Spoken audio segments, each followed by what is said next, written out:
Hello, everyone. I'm Alex Andahar, And I'm Dave Marshall. and this is A Bridge Between, a podcast by two priests who are separated by a bridge, but like to bridge the gap between theological concepts and between people and ideas, and helping people to see that they too can walk these paths and traverse these bridges to get closer to Christ. So, In other words, how to breathe during Christmas. or how to breathe during Christmas, which is also a very good idea. Considering it's Advent, Right. we're in the season of Advent right now, so we've both have come back from some much needed restful time of vacation, and we're now looking ahead to that third Sunday of Advent, which has some really powerful readings and some really good ideas for preaching. So, Dave, how are you approaching not just preaching but reading these scriptures for third Advent? Yeah. Well, before I get to Third Advent, just want to tell a brief, quick little story. Because if I look a little more tan than I normally am, it's because I went on a cruise with my wife. And the reason why I bring this up is that it was just she and me. And we haven't done that in 21 years because we've been adopting kids and having our own children. And so um, don't wait, Alex. Uh, don't wait 21 years to take Roxanne on a cruise. Anyway, it was wonderful. So and a great way for me, I think, to kick off this season, which can be very separating for us as clergy from our wives and from our lives. That as the schedule tends to pick up and overwhelm. So, Sage advice. Very good. well, thank you. So I'm telling everybody I know, don't wait 21 years. So speaking of feeling separated from things, do you want to jump into the gospel lesson for Advent 3? Yeah, because it really is probably my favorite lesson in Advent because it deals with John the Baptist. And we're hearing about what's happening with him. Yeah. Would you like me to read it? Yes, please. So it's Matthew chapter 11, starting with verse 2. When John heard in prison what the Messiah was doing, he sent word by his disciples.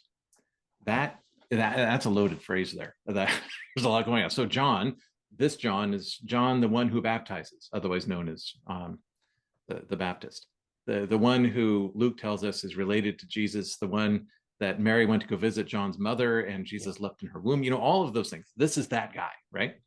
And he's in prison, and he's in prison because he's a prophet, and any prophets worth their salt are imprisoned at some point.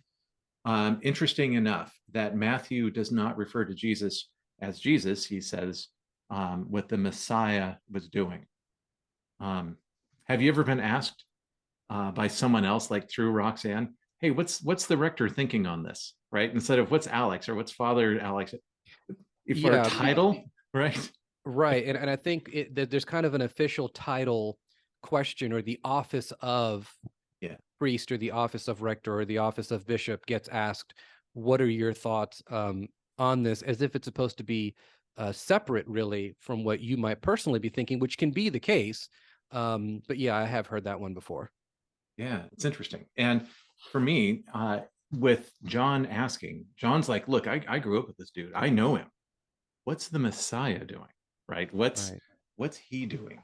That because I know Jesus. So when John heard in prison what the Messiah was doing, he sent word by his disciples and said to Jesus, quote, are you the one who is to come, or are we to wait for another? Jesus answered them, go and tell John what you hear and see. The blind receive their sight, the lame walk, the lepers are cleansed, the deaf hear, the dead are raised, and the poor have good news brought to them. And blessed is anyone who takes no offense at me. Yeah. Yeah. So I don't know if you were told this in seminary. I imagine you were. Whenever there's a question in the Bible, and particularly in the New Testament, there are not many questions. When there's a question, pay careful attention to it. Did you hear about this? Yes. Yeah. Yeah. Are you the one who's to come, or are we to wait for another? What do you think's the question behind that, Alex? Well, I think, one of the things I think of is, John's a human being like all of us. he's had a relationship at some level with Jesus and known him. And I think, just as all politics is local, all spirituality and theology really becomes personal. And I think John can be asking, what is the Messiah doing in general? But I've been preparing the way for the Messiah, Mhm. right? As John the Baptist. What does this mean to me? Are you my Messiah? Are you the one that I've been waiting for and looking for and laboring for? I think that's one of the questions behind the question here. Mhm. Yeah. What about the path that John laid? Do you think he's wondering, did I do it right? Did Yeah, I make that path wide enough? exactly. I'm in prison. You're not. So, it's this interesting to me. Um, so something that you and I have discussed is that if Jesus answered this with a yes or no, if Jesus said, I am the Messiah, he easily could have been arrested on the spot. Right. And then both him and John would be in prison. Or that would have had John's release because they received Jesus. Yeah. And then that's, of course, not the plan. That's not the plan. No.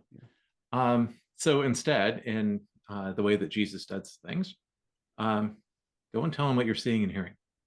Go tell him what you're experiencing. I think that's awesome. Do you think that, speaking from the Christian life, that there are times when people will say, you know, what's happening with me? What's going on in my life? What is my relationship with God really doing right now? And one of the things we tell them is, well, how is God acting in your life right now?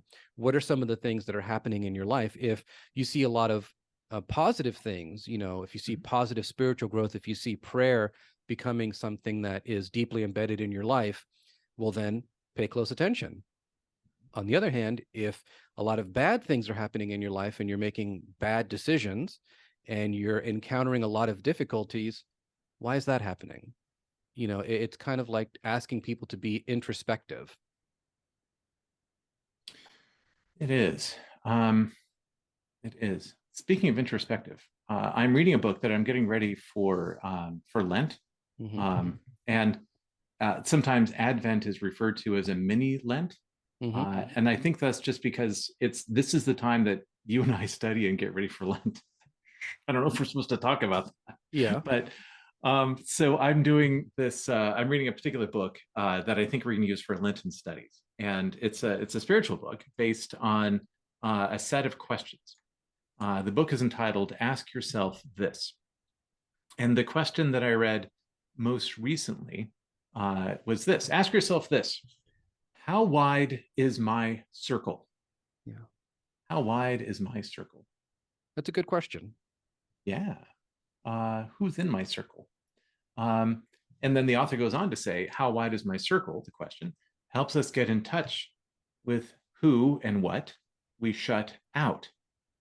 Growing spiritually involves being genuinely open to more people, more possibilities, and other experiences. If we are closed to the divine impulse, then our ability to expand as spiritual beings and embrace others with love is greatly diminished. So then she asks a couple more questions. How are you limiting yourself? How are you holding yourself back? In a world that is all too eager to place limits and restrictions on you, why put any more limits on yourself? How are you shutting out other people and possibilities? Yeah. I hear Jesus bringing that up with John. How big's your circle? When I think there's two ways I kind of want to apply that. The first one is thinking about, for John, and asking how big is your circle, is how big is your understanding of Messiah? Mm, How big is your understanding of what God can do, more so than who is in, like, personally within your inner circle? The other side of that is, I think a lot about, for me growing up, I had a small circle of friends. I wasn't the popular kid in school. I know that's hard to believe. it is But hard to. growing up, I had to learn how to expand my circle of friends. But I also had to be careful that as I expanded my circle, that it was with people who had shared values of love and kindness and, being a good student. I didn't want to expand my circle to the point where people who could have a bad influence on me could take me away from, my spirituality or my family or, these values that I had. Right, because that can happen. I think today, asking that question, and I'd love to kind of hear your take on it if you have a story, but I think today, I have found many people's circle to be very small. We have a small group of people who we understand and who understand us. Our circle can sometimes be defined simply by who agrees with us. Mhm. If you agree with me, you're in the circle. If you Right. don't agree with me, you're not in my circle. And that can be very limiting, because I have found that, the types of conversations that you and I have, which we don't always agree on everything, are great conversations because we have real differences. Mhm. There's actual dialogue that's taking place. And I worry that the circles that people have aren't expanding enough because we're losing that ability to dialogue, to actually ask a question and pay attention to the answer before we even speak. So that's kind of, I see that those two different dynamics taking place, the one with John and then the kind of the personal one. Yeah. Uh, you and I collectively have lived through a period of making smaller circles. Mhm. This whole idea of distancing ourselves from others because of the pandemic Mhm. naturally created much smaller circles. Yeah. At the same time, we had political unrest and all sorts of other things. And I have had, I think most, if I can speak for them, of my parishioners have lost at least one friend because of circles, Mhm. that they are in a different political circle or a particular issue in one political circle Right. that has made it that they can't expand that, and that is completely cutting off possibilities. But if I can speak much more personally, we also are in a time when we tend to limit our own possibilities. Yes. Mhm. How Christ can be born in our hearts, and what God can do inside of us. You and I both have parishioners that are in prison in the sense that they are homebound or shut in, or because of their age or particular circumstances, Mhm. that they are at the peak of their physicalness that they will for the rest of their life. And that can feel like a really limiting thing. And so, like John in prison, are you the Messiah? Are you the one? It really, what you just said right now really resonates with me about people who are homebound, because whenever I visit somebody who's homebound and we do a home communion or we do some type of prayer, I'll bring a bulletin from the church because that is just gold to them. That plus the church newsletter is just, you know, and it really does feel like I'm visiting a person who has been isolated and separated from their community and from the rest of the world. And this was very evident during the pandemic when I was finally able to visit some people with masks and, all those other safety precautions in place. But bringing somebody that bulletin that had the readings for the week that we just went over, it felt almost, and I'm not trying to dramatize this too much, but it did feel a little bit like I was one of those people who left a Christian community in one part of Greece and then went to another part and, hey, we got this letter that everybody's supposed to read, kind of thing. And the person would say, I'm going to read this like 10 times. I want to go through this and I want to know everything and tell me what you preached about and tell me what the news is of the church.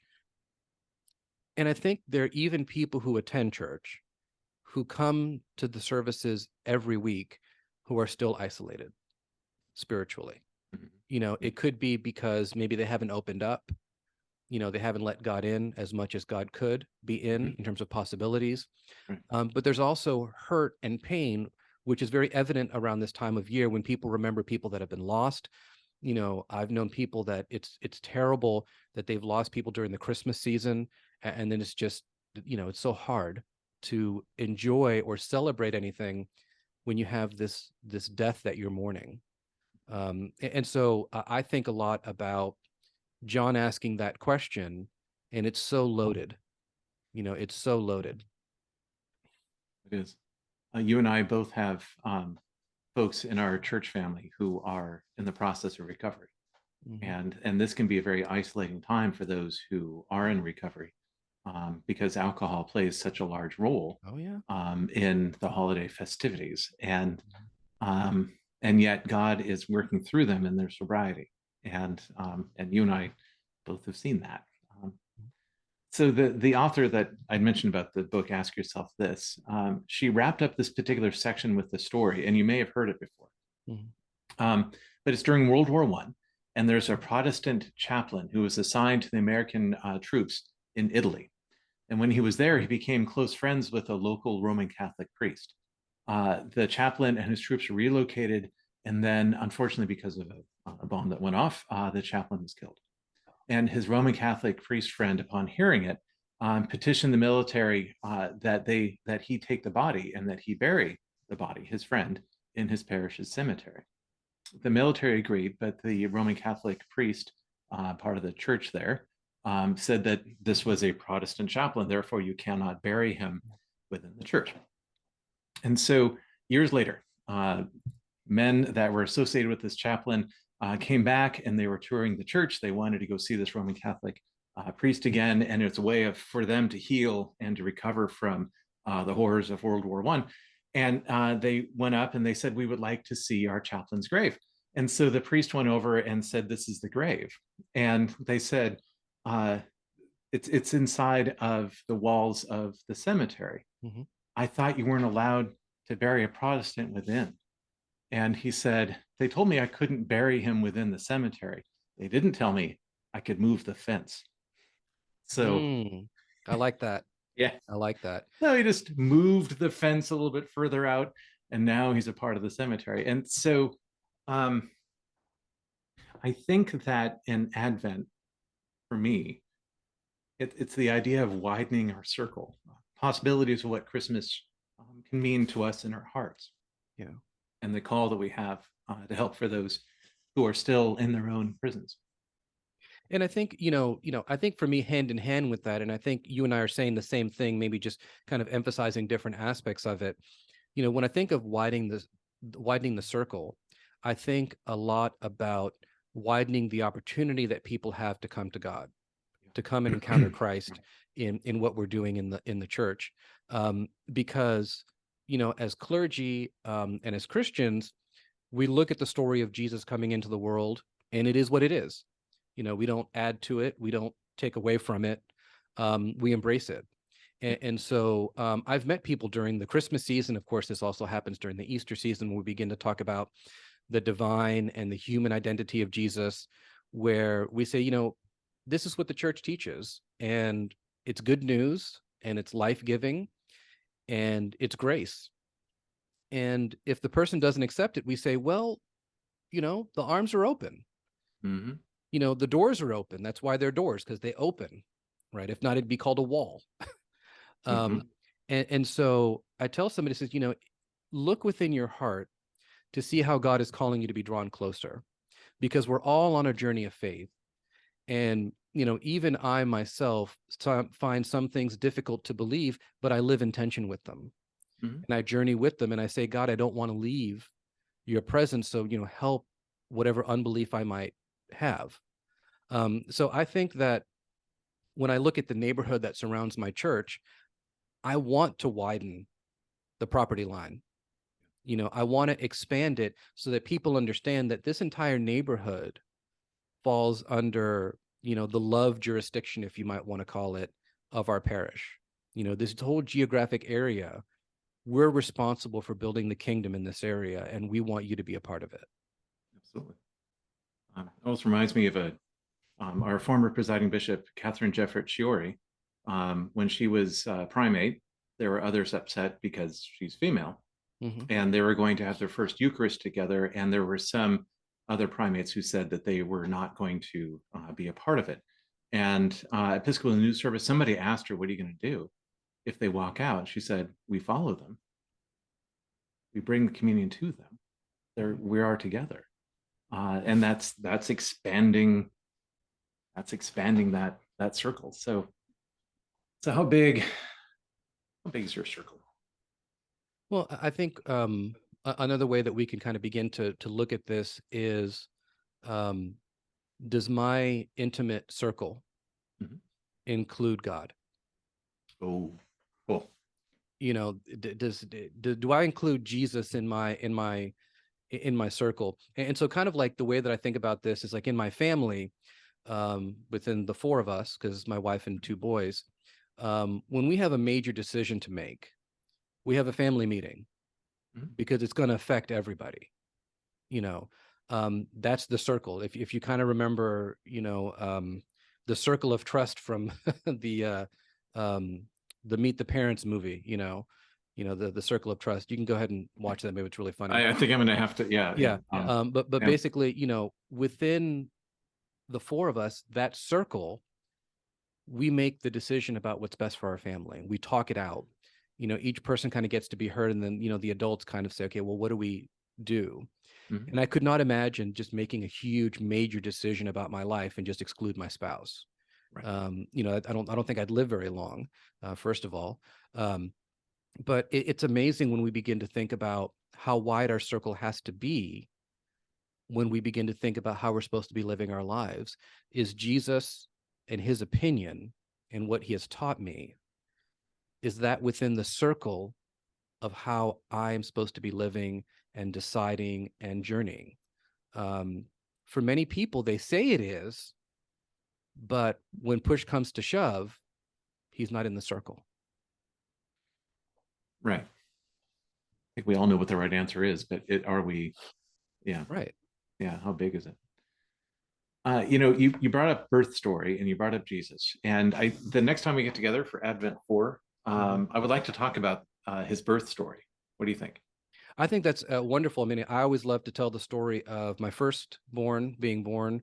And I love to tell the story of how I was born because my parents think it's a pretty cool story.